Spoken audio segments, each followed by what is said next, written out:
పెరుగులో విషం ఉంది. ఆ పెరుగులో పాము ఉందండి. ఆ పాము చచ్చింది, దాని విషం అంతా పెరుగులో కూరింది, అదే మీరు వేసుకొని తిన్నారు, మరి ఎలా ఉన్నారో ఏమో అని అంటే, పిచ్చా, ఓపిలో ఉన్నాను నేను, పెట్టే అంది. లేదమ్మగారు నిజం, మీరు ఆకుకూరలు పెట్టినట్టున్నారు, మీకు ఎవరో ఇచ్చినట్టున్నారు, ఆకుకూరలు పెట్టినట్టున్నారు, పెట్టారా అంది. పెట్టాను. ఆ ఆకుకూరల్లో ఉన్నట్టుందండి, అది మీరు అడుగున పెరుగు కింద పెట్టారు, అందులో పడింది.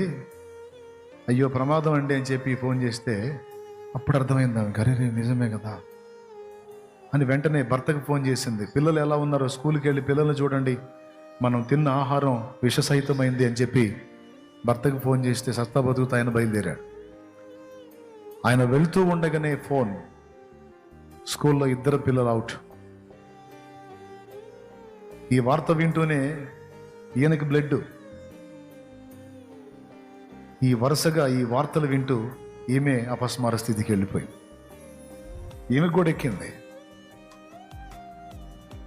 వైద్యం చేసి జనాల్ని బ్రతికించే వైద్యురాలి గతి ఏమంది?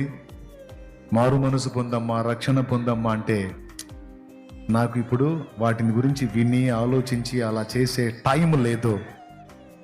ఇంకా బోల్డ్ అంత లైఫ్ ఉంది. ఎప్పుడో చచ్చేటప్పుడు చూద్దాం. ఎప్పుడు చావు వస్తుందో తెలియదు కనుకనే దేవుడు ఇదే రక్షణ దినం, నేడే అనుకూల సమయం అన్నాడు. అంతేగాని 1 సంవత్సరం తర్వాత రక్షణ దినం, 6 నెలల తర్వాత అనుకూల సమయం వల్ల,